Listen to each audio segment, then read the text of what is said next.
Halo, selamat hari yang baru bagi pendengar Radio Berita Klasik dimanapun Anda berada. Hari ini kita kembali ke dalam acara rutin kita, yaitu membahas Alkitab dari Injil Matius hingga Kitab Wahyu, yaitu acara Through the Bible. Dan hari ini kita tiba di Injil Lukas pasal yang ke-17. Injil Lukas pasal yang ke-17. Mari kita berdoa sejenak. Bapa di sorga, terima kasih untuk kasih karunia-Mu yang amat besar yang kami telah terima dan yang senantiasa Engkau curahkan bagi kami, karena Engkau sangat mengasihi kami. Tuhan, kiranya kami mengasihi-Mu juga. Kiranya kami, Tuhan, pendengar acara Through the Bible ini, Tuhan, makin dekat kepadamu, makin mengerti akan kebenaran firman-Mu. Tuhan berkati, Tuhan pimpin. Kami berdoa dalam nama Tuhan Yesus Kristus. Amin. Oke, Anda masih tetap bersama dengan saya, Dr. Suhento Liao, dan Pak Alki Tombuku di tempat ini. Sekarang Pak Alki akan membantu kita membaca Injil Lukas pasal yang ke-17 dari ayat 1 hingga ayat 19. Silakan. Yesus berkata kepada murid-muridnya, "Tidak mungkin tidak akan ada penyesatan, tetapi celakalah orang yang mengadakannya.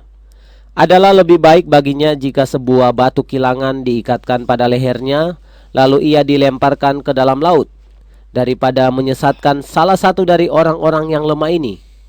Jagalah dirimu, jikalau saudaramu berbuat dosa, tegurlah dia, dan jikalau ia menyesal, ampunilah dia. Bahkan jikalau ia berbuat dosa terhadap engkau 7 kali sehari dan 7 kali ia kembali kepadamu dan berkata, 'Aku menyesal,' engkau harus mengampuni dia." Lalu kata rasul-rasul itu kepada Tuhan, "Tambahkanlah iman kami." Jawab Tuhan, "Kalau sekiranya kamu mempunyai iman sebesar biji sesawi saja, kamu dapat berkata kepada pohon ara ini, 'Terbantunlah engkau dan tertanamlah di dalam laut,' dan ia akan taat kepadamu. Siapa di antara kamu yang mempunyai seorang hamba yang membajak atau mengembalakan ternak baginya akan berkata kepada hamba itu, setelah ia pulang dari ladang, 'Mari segera makan'? Bukankah sebaiknya ia akan berkata kepada hamba itu, 'Sediakanlah makananku, ikatlah pingganmu dan layanilah aku sampai selesai, aku makan dan minum, dan sesudah itu engkau boleh makan dan minum'? Adakah ia berterima kasih kepada hamba itu karena hamba itu telah melakukan apa yang ditugaskan kepadanya? Demikian jugalah kamu. Apabila kamu telah melakukan segala sesuatu yang ditugaskan kepadamu, hendaklah kamu berkata, 'Kami adalah hamba-hamba yang tidak berguna. Kami hanya melakukan apa yang kami harus lakukan.' Dalam perjalanannya ke Yerusalem, Yesus menyusur perbatasan Samaria dan Galilea. Ketika ia memasuki suatu desa, datanglah 10 orang kusta menemui dia. Mereka tinggal berdiri agak jauh dan berteriak, 'Yesus, Guru, kasihanilah kami.' Lalu ia memandang mereka dan berkata, 'Pergilah, perlihatkanlah dirimu kepada imam-imam.' Dan sementara mereka di tengah jalan, mereka menjadi tahir. Seorang dari mereka ketika melihat bahwa ia telah sembuh, kembalilah sambil memuliakan Allah dengan suara nyaring. Lalu tersungkurlah di depan kaki Yesus dan mengucap syukur kepadanya. Orang itu adalah seorang Samaria. Lalu Yesus berkata, "Bukankah 10 orang tadi semuanya telah menjadi tahir? Di manakah yang 9 orang itu? Tidak adakah di antara mereka yang kembali untuk memuliakan Allah selain daripada orang asing ini?" Lalu ia berkata kepada orang itu, "Berdirilah dan pergilah, imanmu telah menyelamatkan engkau." Oke, mendengar yang saya kasih dalam Yesus Kristus. Perikop pertama yang kita hadapi di sini adalah mengenai masalah ajaran sesat dan iman.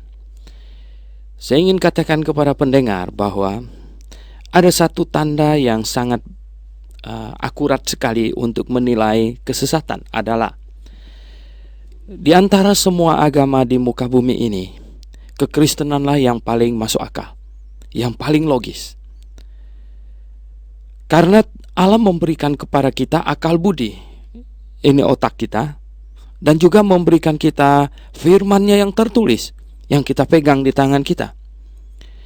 Ini dua alat ini adalah sebagaikan sepatu yang sepasang. Tidak ada salah satunya, kita tidak sampai kepada kebenaran. Kita punya otak, tapi tidak ada firman yang tertulis untuk kita pelajari, kita tidak akan mengerti kebenaran. Sebaliknya, ada firman tertulis di tangan kita, namun kalau tidak ada otak, kalau firman tertulis ini dikasihkan kepada anjing, bukan dibacanya, melainkan dicakar-cakarnya mungkin. Oleh sebab itu, firman Tuhan yang tertulis dan otak atau akal budi kita itu adalah alat sepasang yang Tuhan berikan kepada kita, yang patut kita syukuri, yang akan memungkinkan kita sampai kepada kebenaran. Dan di antara kekristenan atau di dalam kekristenan ada banyak denominasi, ada banyak macam penafsiran Alkitab. Saya ingin katakan kepada Anda, ini tandanya bagi Anda untuk mencari mana yang benar. Yang paling benar, yang paling alkitabiah adalah yang paling masuk akal, yang paling logis.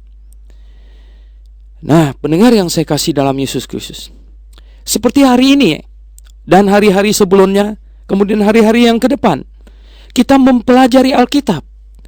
Kita mempelajari Alkitab pakai apa? Kita mempelajari Alkitab dengan akal budi yang Tuhan berikan kepada kita. Ada kelompok orang yang berkata, jangan pakai akal budi, jangan pakai otak. Dia pikir otak kita dikasih iblis. Bukan, itu dikasih Tuhan. Tuhan yang memberikan kepada kita. Itu adalah salah satu anugerahnya yang amat besar yang kita terima.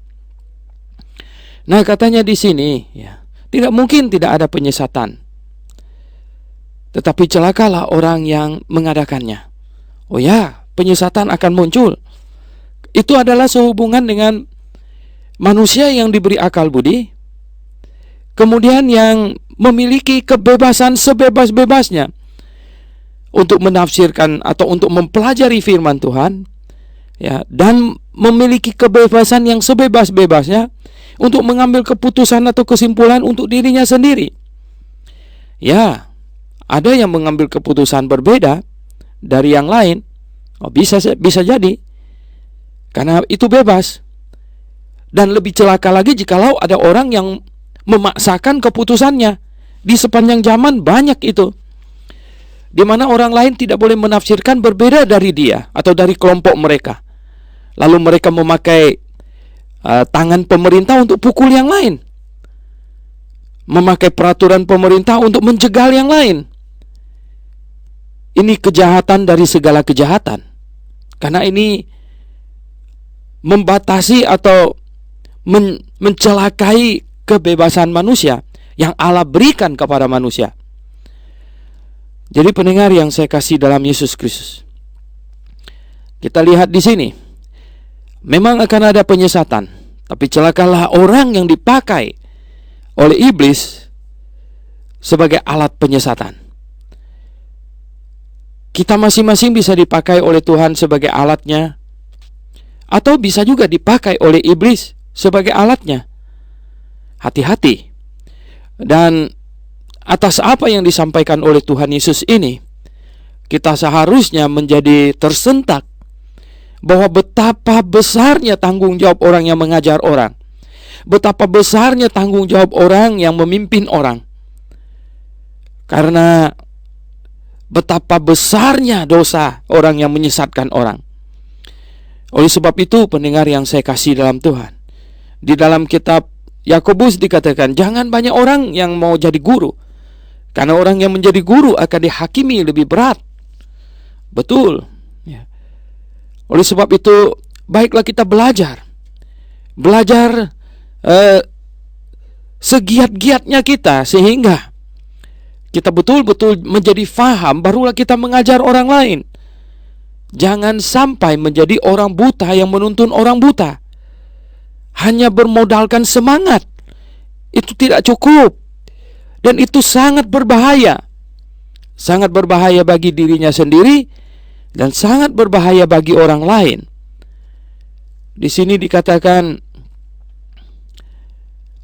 kalau ada orang yang menyesatkan orang, lebih baik baginya diikatkan batu kilangan di lehernya dan ditenggelamkan ke dalam laut. Itu bukan berarti lalu kita boleh mengikat leher orang dan tenggelamkan karena kita nilai dia sesat. Karena tidak ada orang lain yang boleh menilai orang lain sesat dan ambil tindakan.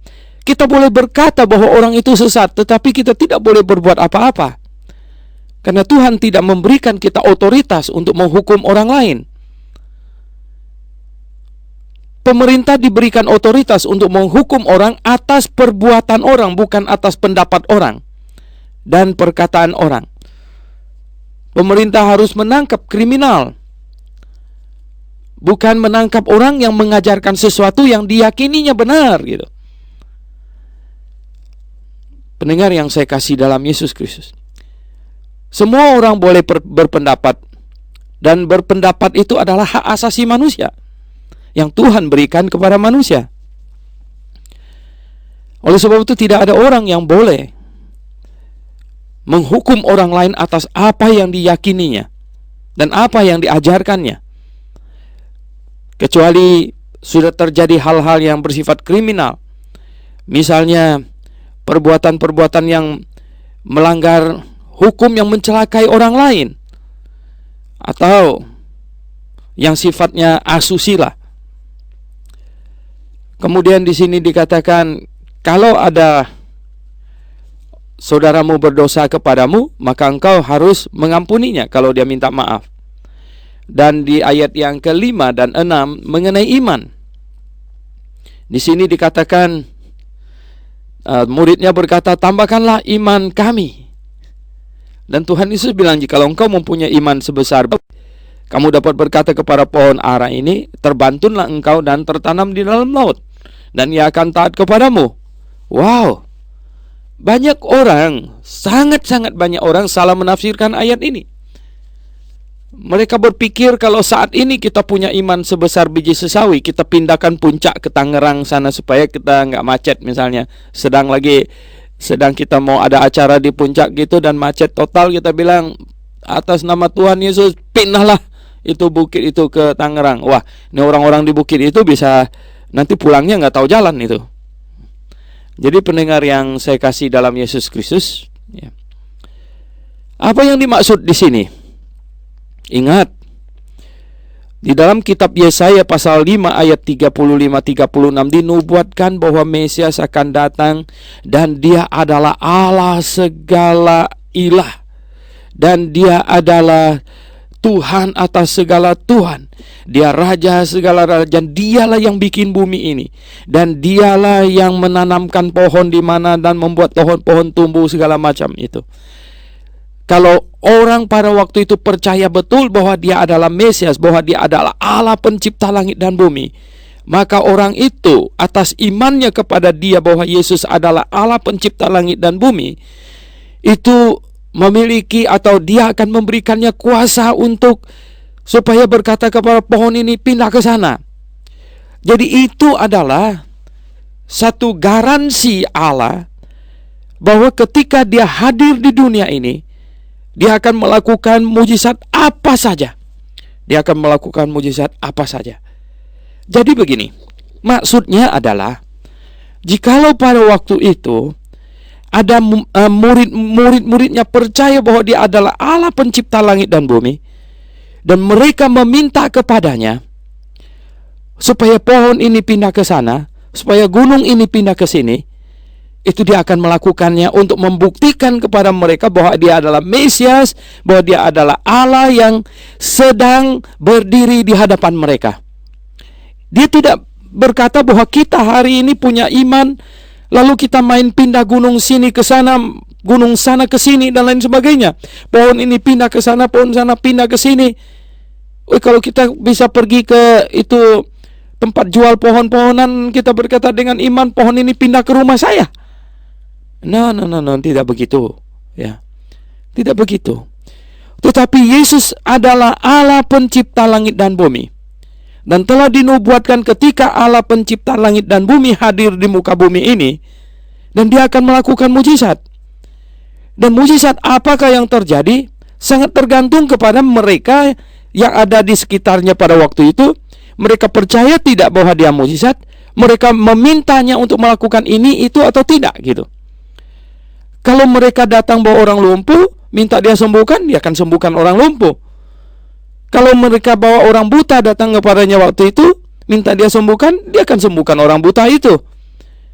Jikalau mereka minta supaya kita bisa ada ikan makan, dia akan berikan ikan. Jikalau mereka perlu roti waktu itu untuk makan, dia akan berikan mereka roti.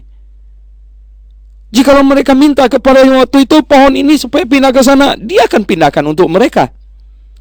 Jikalau mereka minta kepadanya supaya gunung ini dipindahkan ke sana, dia akan memenuhi permintaan mereka untuk pindahkan gunung itu.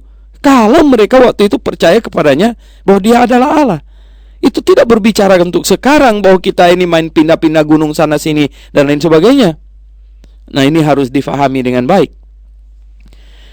Kemudian dua perikop di depan, yaitu mengenai tuan dan hamba dan ke-10 orang kusta. Ini adalah menyangkut ketaatan hamba dan rasa syukur. Tuhan berkata di perikop ayat 7 sampai ayat yang ke-10, ya, bahwa siapakah di antara kamu yang mempunyai seorang hamba yang membajak atau menggembalakan ternak baginya, akan berkata kepada hamba itu setelah dia pulang dari ladang, mari segera makanlah, suruh hambanya makan. Enggak, dia bilang. Dan dia akan suruh hambanya, ya siapkan makanan, saya makan dulu. Habis saya makan, nanti kamu makan.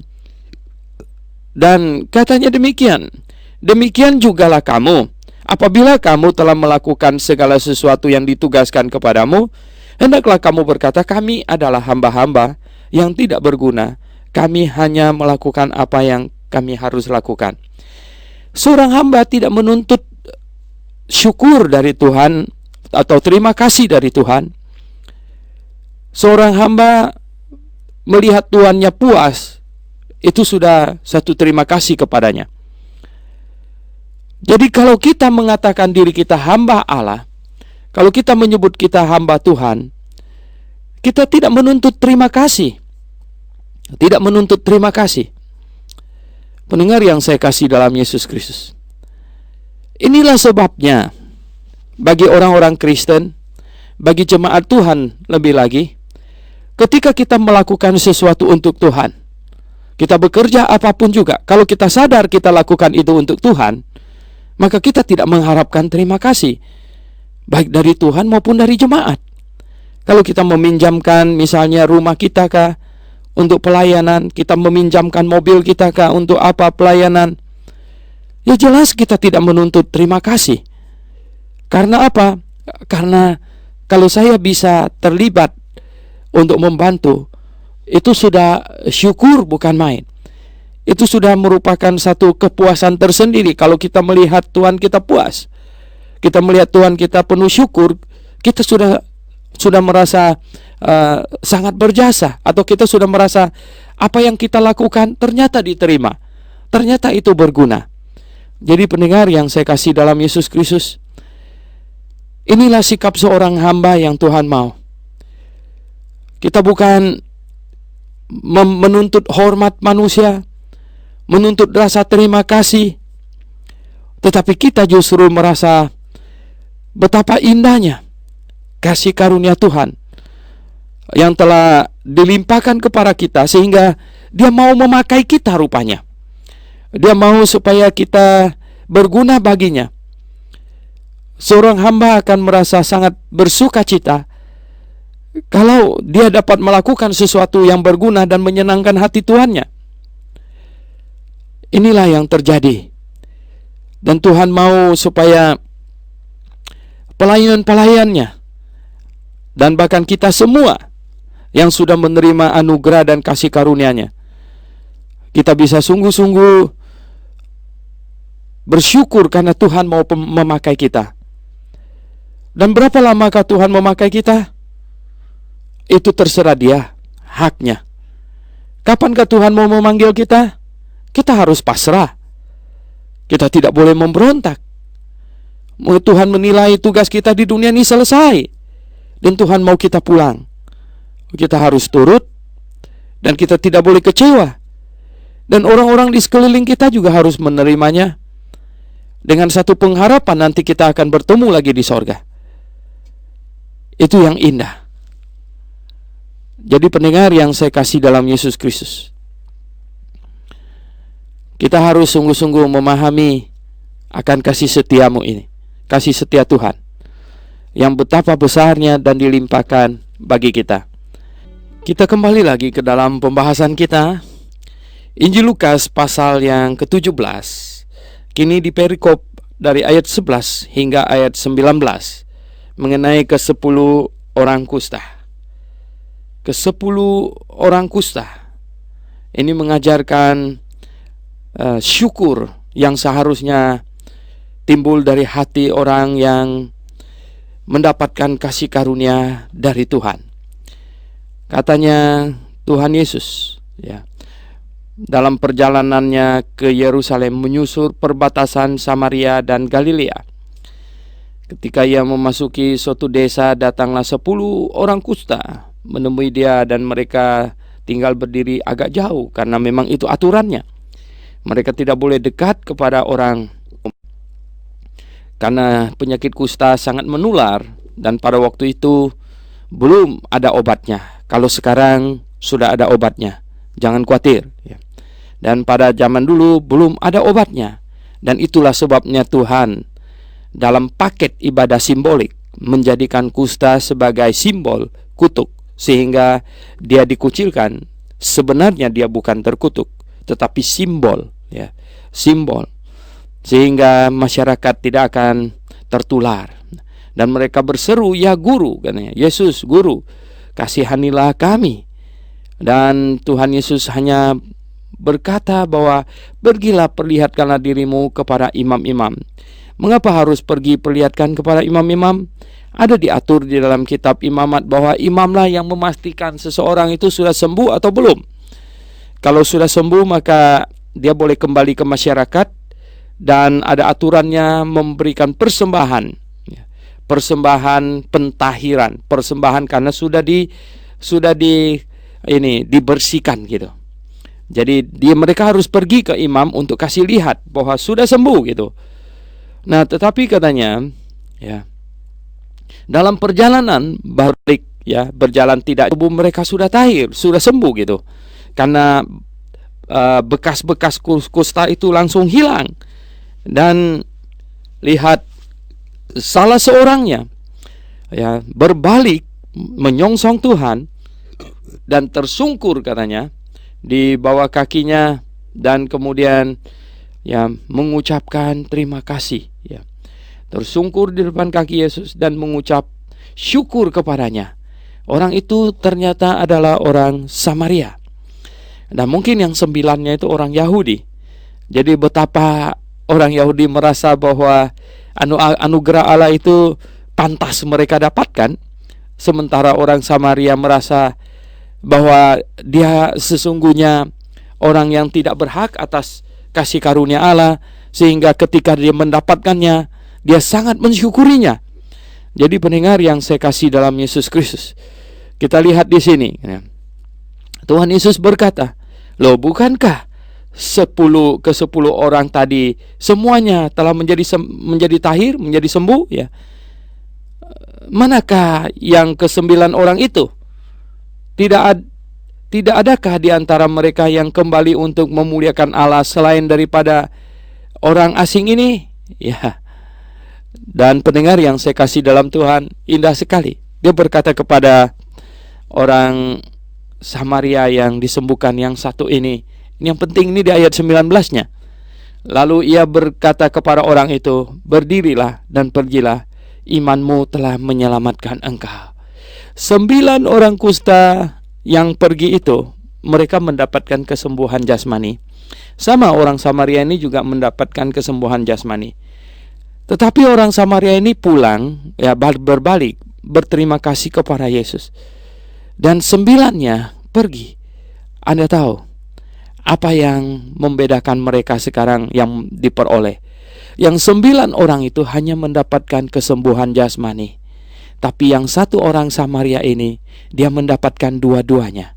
Dia mendapatkan kesembuhan jasmani, sekaligus juga mendapatkan kesembuhan rohani. Jadi, pendengar yang saya kasih dalam Tuhan Yesus, berbahagialah orang Samaria ini, karena kesembuhan rohani jauh-jauh lebih penting, jauh-jauh lebih mahal nilainya, jauh-jauh lebih utama daripada kesembuhan jasmani. Banyak orang pada zaman sekarang juga demikian. Mereka ingin mendapatkan kesembuhan jasmani, tetapi melupakan kesembuhan rohani. Banyak orang datang kepada Tuhan mencari kesembuhan jasmani, bahkan sampai disesatkan oleh pendeta-pendeta yang cari keuntungan. Oh, mereka tidak tahu bahwa yang Tuhan ingin berikan kepada mereka yang terutama adalah kesembuhan rohani, adalah kepastian masuk surga. Itu jauh lebih utama dari segala-galanya. Jadi pendengar yang saya kasih dalam Yesus Kristus, lihat di sini betapa indahnya hal yang terjadi pada si kusta Samaria ini. Dia mendapatkan kesembuhan rohani dan jasmani. Nah, pendengar yang saya kasih dalam Tuhan Yesus, hari ini, zaman sekarang ini, Tuhan memberikan kasih karunia kepada manusia, baik kesembuhan jasmani maupun kesembuhan rohani. Tuhan membukakan pikiran manusia sehingga ditemukan peralatan kedokteran dan juga ditemukan lompatan-lompatan breakthrough, ya, ilmu kedokteran yang begitu canggih. Pendengar yang saya kasih dalam Yesus Kristus, itu peralatan yang sedemikian canggih, alat scan tubuh manusia MRI, ya, itu begitu canggih sehingga bisa lihat sesuatu yang di dalam diri manusia. Itu dari iblis apa dari Tuhan? Itu kasih karunia itu dari iblis apa dari Tuhan? Jelas dari Tuhan. Iblis tidak memberikan apa-apa yang baik kepada manusia. Pendengar yang saya kasih dalam Yesus Kristus, saya mendengar ada pendeta yang berkata dia mau melepaskan orang dari kutuk pisau operasi. Saya bilang, celaka pendeta macam begini. Masa dia menganggap itu orang yang dioperasi itu semuanya kena kutuk? Masa dia menganggap dokter operasi itu, dokter bagian ahli bedah itu, dia anggap itu pembawa kutuk? Masa dia menganggap orang yang dioperasi itu kena kutuk? Ya banyak orang ikut penyesat yang seperti dikatakan di di pasal 17 ayat 1 itu, ya, dengan membabi buta, ya. Mereka tidak mencermati tiap-tiap kata yang diucapkannya. Tidak, pendengar yang saya kasih dalam Tuhan, itu ilmu kedokteran semuanya Tuhan yang membukakannya. Peralatan kedokteran semua yang canggih-canggih sekarang kasih karunia Tuhan lah, sehingga semuanya itu ditemukan, sehingga bisa lihat sampai ke dalam tubuh kita apa yang terjadi. Itu semuanya kasih karunia Tuhan. Kita harus mensyukurinya, jangan menganggapnya sebagai kutuk. Itu sebenarnya pendeta itu hanya mau cari keuntungan dan kemuliaan dirinya sendiri. Kita harus mensyukuri dan kita harus bisa, ya, menikmatinya juga. Tetapi ada yang berkata itu mahal. Oh ya, betul. Betul, ya, kita makan nasi juga perlu pakai bayar dan perlu pakai kerja. Bahkan minum air juga, ya. Air lebih mahal dari bensin. Wah, coba Anda beli air seliter tuh berapa harganya, ya. Jadi pendengar yang saya kasih dalam Yesus Kristus, kita harus mensyukuri kesembuhan jasmani yang Tuhan berikan kepada kita, termasuk di dalamnya mensyukuri ilmu kedokteran, peralatan kedokteran, dan semua, ya, temuan, loncatan, breakthrough, ya, yang terjadi untuk kebaikan manusia. Kita syukurkan semuanya. Dan yang terlebih kita syukurkan adalah keselamatan jiwa kita. Yesus Kristus yang menanggung semua dosa kita di atas kayu salib. Itu yang patut kita syukurkan amat sangat juga. Oke pendengar yang saya kasih dalam Yesus Kristus, Kita akan membaca dari ayat 20 hingga ayat yang ke-36 kembali. Pak Alkitab Buku akan membantu kita membacanya. Silakan. Atas pertanyaan orang-orang Farisi apabila kerajaan Allah akan datang, Yesus menjawab katanya, kerajaan Allah datang tanpa tanda-tanda lahiriah. Juga orang yang tidak dapat mengatakan, lihat, ia ada di sini atau ia ada di sana, sebab sesungguhnya kerajaan Allah ada di antara kamu. Dan ia berkata kepada murid-muridnya, akan datang waktunya kamu ingin melihat satu daripada hari-hari Anak Manusia itu, dan kamu tidak akan melihatnya. Dan orang akan berkata kepadamu, lihat, ia ada di sana, lihat, ia ada di sini. Jangan kamu pergi ke situ, jangan kamu ikut. Sebab sama seperti kilat memancar dari ujung langit yang satu ke ujung langit yang lain, demikian pula lah kelak halnya Anak Manusia pada hari kedatangannya. Tetapi ia harus menanggung banyak penderitaan dahulu dan ditolak oleh angkatan ini. Dan sama seperti terjadi pada zaman Nuh, demikian pula lah halnya kelak pada hari-hari Anak Manusia. Mereka makan dan minum, mereka kawin dan dikawinkan, sampai kepada hari Nuh masuk ke dalam bahtera. Lalu datanglah air bah dan membinasakan mereka semua. Demikian juga seperti yang terjadi di zaman Lot. Mereka makan dan minum, mereka membeli dan menjual, mereka menanam dan membangun. Tetapi pada hari Lot pergi keluar dari Sodom, turunlah hujan api dan hujan belerang dari langit dan membinasakan mereka semua. Demikianlah halnya kelak pada hari di mana Anak Manusia menyatakan dirinya. Barang siapa pada hari itu sedang di peranginan di atas rumah dan barang-barang ada di dalam rumahnya, janganlah ia turun untuk mengambilnya. Dan demikian juga orang yang sedang di ladang, janganlah ia kembali. Ingatlah akan istri Lot. Barang siapa berusaha memelihara nyawanya, ia akan kehilangan nyawanya. Dan barang siapa kehilangan nyawanya, ia akan menyelamatkannya.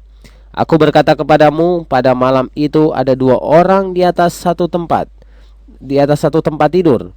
Yang seorang akan dibawa dan yang lain akan ditinggalkan. Ada dua orang perempuan bersama-sama mengilang, yang seorang akan dibawa dan yang lain akan ditinggalkan. Kalau ada dua orang di ladang, yang seorang akan dibawa dan yang lain akan ditinggalkan. Kata mereka kepada Yesus, di mana Tuhan? Katanya kepada mereka, di mana ada mayat, di situ berkerumun burung nasar. Iya. Oke, pendengar yang saya kasih dalam Yesus Kristus, ini perikop yang hampir sama dengan Injil Matius pasal 24 di situ. Ini orang Farisi bertanya, apabila kerajaan Allah akan datang? Ya, atau kapan sebenarnya kerajaan Allah akan datang? Yesus berkata, kerajaan Allah datang tanpa tanda-tanda lahiriah, karena kerajaan Allah itu adalah semacam lingkup kekuasaan Allah. Itu adalah lingkup rohani, perkara rohani. Pendengar yang saya kasih dalam Tuhan, kita perlu mencermati istilah-istilah yang dipakai oleh Alkitab. Ketika Tuhan atau ketika Alkitab memakai istilah kerajaan sorga, maka yang ditunjuk itu adalah lokasi kerajaan yang di atas sana, di sorga. Ketika Tuhan bilang kerajaan sorga akan datang, itu berarti kerajaan yang di sorga akan turun di bumi, sehingga di bumi seperti di sorga, yaitu kerajaan 1000 tahun. Kerajaan 1000 tahun adalah kerajaan sorga yang turun ke bumi, atau kerajaan anak Daud. Itu kerajaan sorga yang turun di bumi, karena raja yang di sorga turun memerintah di bumi. Tetapi kerajaan Allah, sebutan kerajaan Allah, itu dipakai untuk lingkup rohani. Lingkup rohani di mana, ya, di situ Allah diakui, Allah diterima sebagai raja. Itu lingkup rohani. Nah, pendengar yang saya kasih dalam Tuhan Yesus, coba Anda perhatikan dua istilah ini, kerajaan sorga dan kerajaan Allah. Kapan Tuhan memakai istilah kerajaan sorga dan kapan dia memakai istilah kerajaan Allah?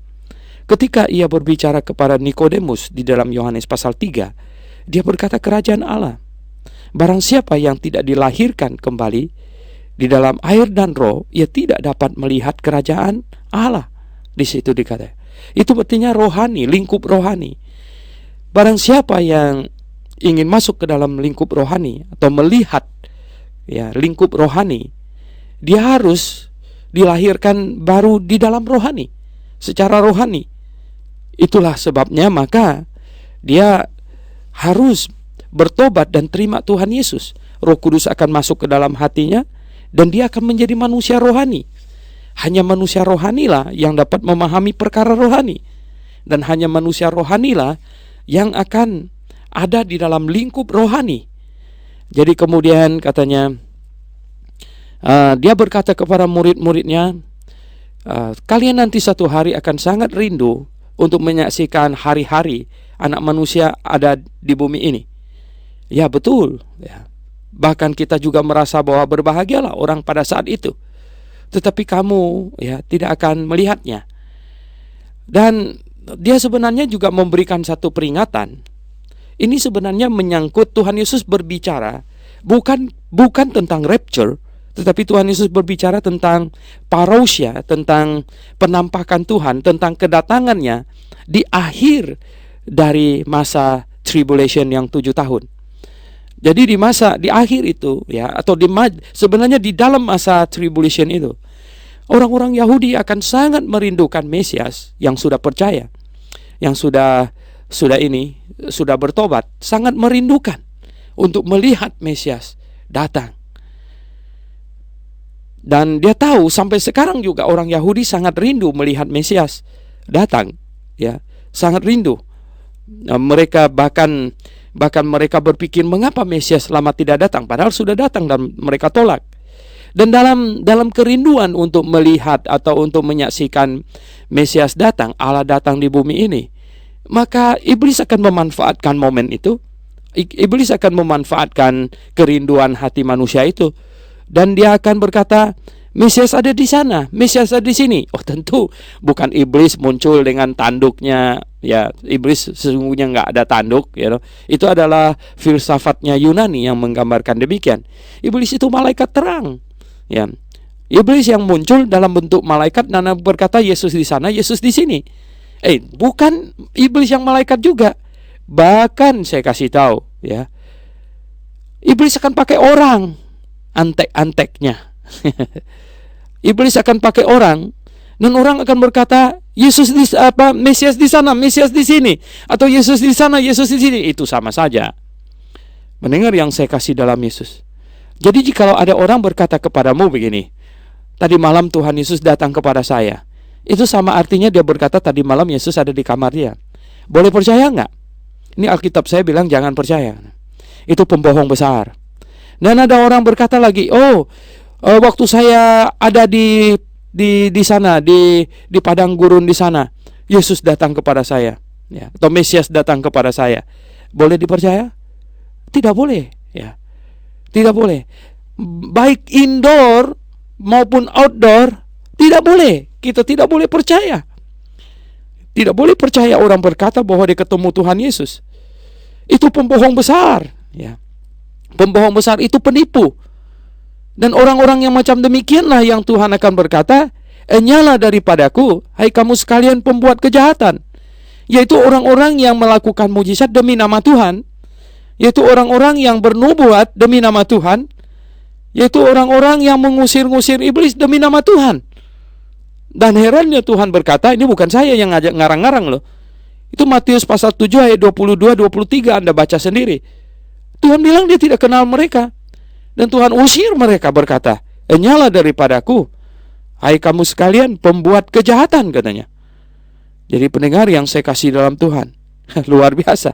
Ini peringatan Tuhan kepada kita bahwa kita tidak boleh percaya kalau ada orang berkata dia lihat Tuhan Yesus atau dia lihat Mesias. Tidak ada orang yang bisa lihat Mesias. Rasul Paulus adalah yang terakhir melihat Mesias. Rasul Paulus adalah yang terakhir melihat Tuhan Yesus.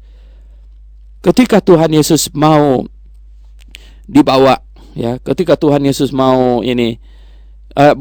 ketika Rasul Paulus mau dibawa ke Roma, dan Tuhan berdiri di sampingnya meyakinkannya bahwa jangan khawatir, dia ikut saja pergi ke Roma.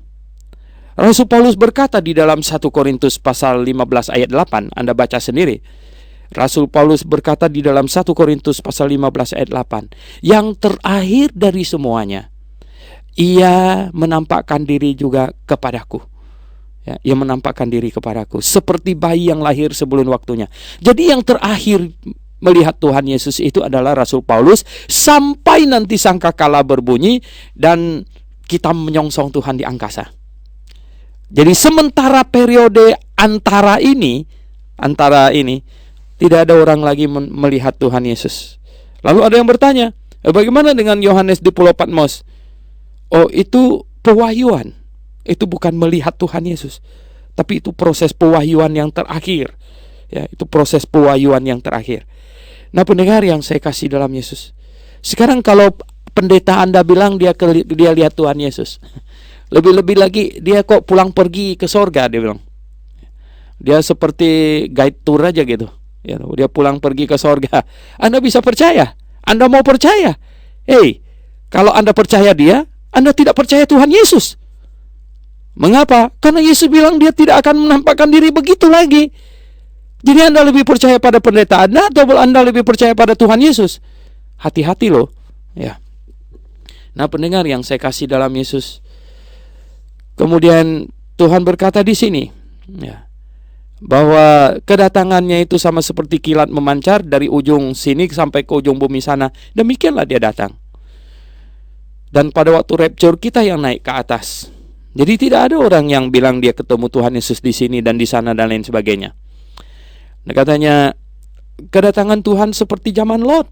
Ya, orang-orang tidak sadarkan diri, kemudian tiba-tiba dia datang. Ya.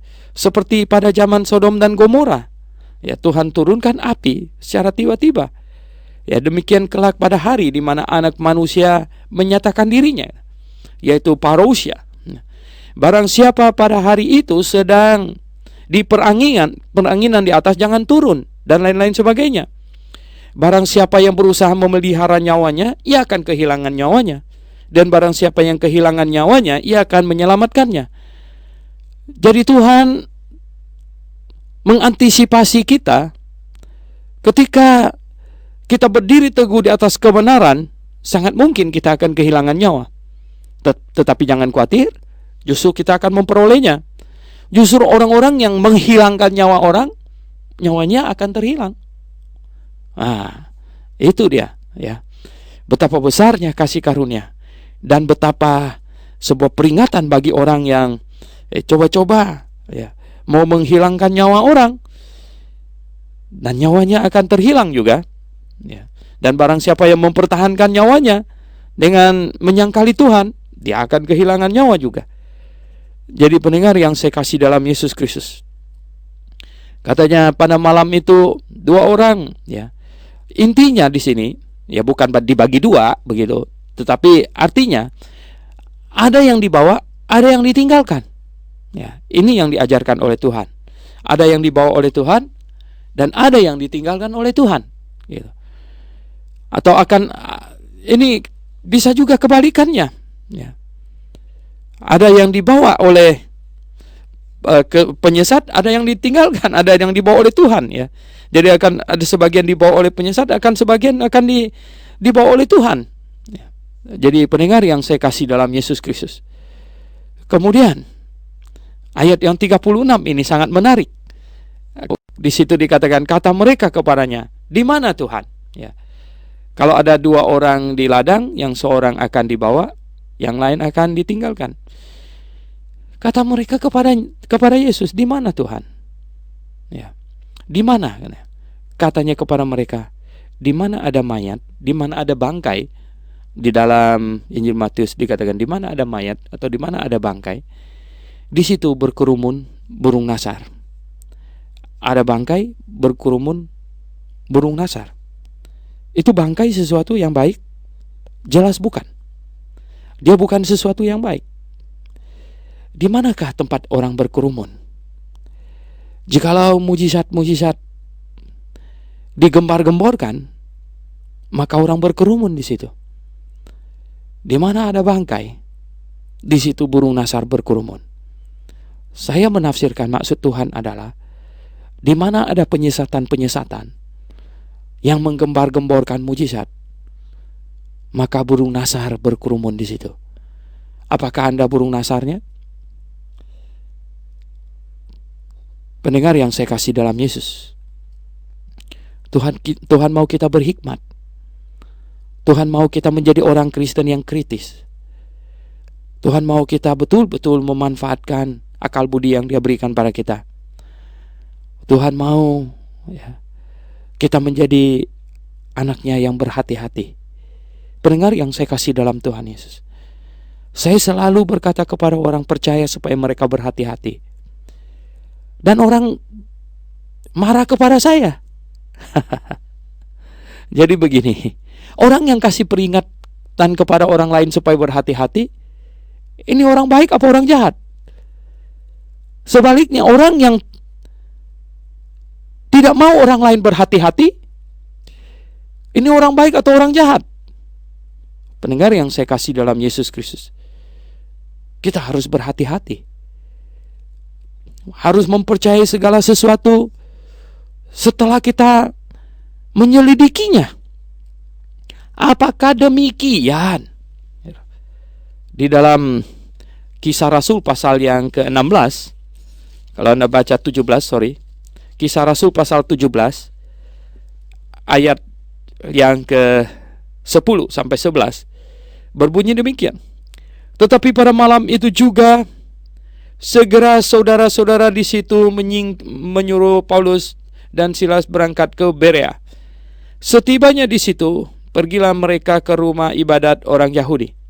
Orang-orang Yahudi di kota itu, di kota Berea maksudnya, lebih baik hati daripada orang-orang Yahudi di Tesalonika, karena mereka menerima firman itu dengan segala kerelaan hati, dan setiap hari mereka menyelidiki kitab suci untuk mengetahui apakah semuanya itu benar demikian. Jadi mereka menyelidiki. Mereka tidak menerimanya secara membabi buta. Dan apakah Paulus tersinggung? Tidak. Kalau apa yang saya sampaikan ini tidak segera diterima dengan serta-merta secara membabi buta, apakah saya perlu tersinggung? Oh tidak. Justru saya berbahagia kalau ada orang yang berkata kepada saya, Dr. Suhento Liao, saya penuh dengan syakwa sangka terhadap apa yang kamu ajarkan. Saya akan tersenyum kepadanya. Bagus, bagus. Anda harus penuh syakwa sangka terhadap semua pengajaran. Dan selidikilah dengan seteliti-telitinya. Pastikanlah yang mana yang benar. Selidikilah. Jangan percaya secara membabi buta. Nanti Anda menjadi babi buta yang menuntun babi buta. Nah, itu akan celaka sekali. Jadi pendengar yang saya kasih dalam Yesus Kristus, demikianlah yang Tuhan inginkan dari kita. Oke, mari kita berdoa. Bapa di sorga, terima kasih untuk waktu yang Kau berikan pada kami untuk mempelajari firman-Mu. 1 jam. Tuhan, terima kasih. Kasih karunia-Mu amat besar. Engkau selalu mengingatkan kami, sehingga kami berjalan di dalam firman-Mu ya Tuhan. Dan jikalau kami tetap di dalam firman-Mu, kami benar-benar murid-Mu. Dan kami akan tahu kebenaran, tentu. Dan kebenaran yang Kau berikan pada kami akan memerdekakan kami. Terima kasih Tuhan.